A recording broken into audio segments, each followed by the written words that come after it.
Manipur community হলে কাটলিছড়া মণ্ডল সভাপতি সন্দীপ পালের উদ্যোগে কার্যনির্বাহী কার্যকর্তা সম্মেলনের আয়োজন করা হয়। বেলা 11টায় কর্মসভা শুরু হয়ে 31 মিনিটে সভা সমাপ্তি হয়। আজকের বুথ কর্মসভায় বিজেপি মনোনীত প্রার্থী ডাক্তার মিলন দাসের জয়ের বিজয় যাত্রায় সঠিক কর্মপ্রচেষ্টায় সাফল্য আসতে অঙ্গীকার ব্যক্ত করেন সক্রিয় কর্মীবৃন্দ। উপস্থিত ছিলেন সন্দীপ পালা, কল্যাণ গোস্বামী, রাজকুমার দাস, সনক দাস, জেলা সম্পাদক গৌতম দত্ত, সুজিত চক্রবর্তী, ইলেকশন প্রভারী অমরেশ দাস, রেখা রায়, সঞ্জয় দে, বিলনজিৎ নাথ, বিশিষ্ট অতিথি বিজেপি প্রার্থী ডাক্তার মিলন দাস এবং সকল বুথ ও পৃষ্ঠা প্রমুখ। বিপুল ভোটে বিজয়ী প্রার্থী মিলন দাসের জয়, জনগণের জয় নিশ্চিত প্রয়াস বিভিন্ন বক্তাদের সংবাদ মাধ্যমে প্রকাশ। কাটলিছড়া থেকে উর্মি পালের প্রতিবেদন। কার্যকর্তা সম্মেলনে আমরা অ্যাকচুয়ালি কার্যকর্তা সম্মেলন লেট হয়ে গেছে, তাও নির্বাচন সম্মুখে হিসাবে কার্যকর্তা সম্মেলন হয়েছে। এই কার্যকর্তা সম্মেলনে আমাদের পৃষ্ঠা প্রমুখ এবং বুথ সভাপতিগণ এবং আমাদের মোর্চার সভাপতি, মোর্চার কমিটিগুলা সব উপস্থিত হয়েছে। এখান থেকে আমাদের একটা প্রশিক্ষণের মাত্রা নিয়ে আমরা যে বুথে বুথে কাজ করব সেগুলো নিয়ে আজকে আমরা এখান থেকে একটা শক্তিশালী সংকল্প নিয়ে এখান থেকে আমরা কার্যকর্তাদেরকে বুথে বুথে ইয়ে করব।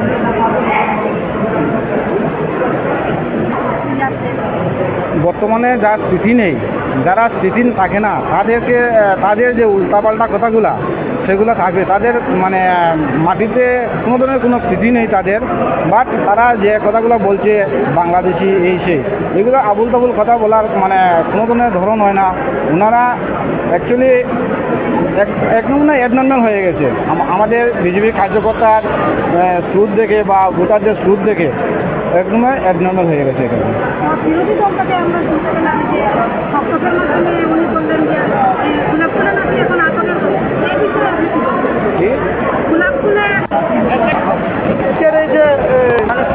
আমাদের সাংগঠনিক যেটা কার্যক্রম, যেটা পৃষ্ঠা প্রমুখ এবং আমাদের 121 বিধানসভা সমষ্টির প্রত্যেক বুথের বুথ সভাপতি এবং পৃষ্ঠা, ভারতবর্ষের যে ভূখণ্ড সেটা হচ্ছে আধ্যাত্মিকতার ভূখণ্ড, মানবতাবাদের ভূখণ্ড, ধর্মের ভূখণ্ড।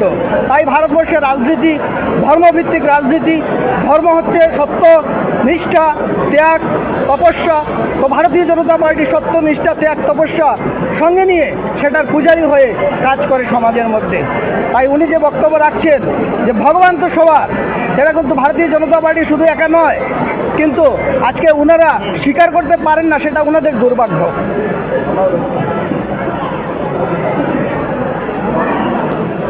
এবারের কাটলিছড়া আমাদের যে হাইলাকান্দি 121 আসন, আমরা আশাবাদী 1.5 লক্ষ ভোট পেয়ে ভারতীয় জনতা পার্টি সেখান থেকে জয়লাভ করবে, সেটা নিশ্চিত।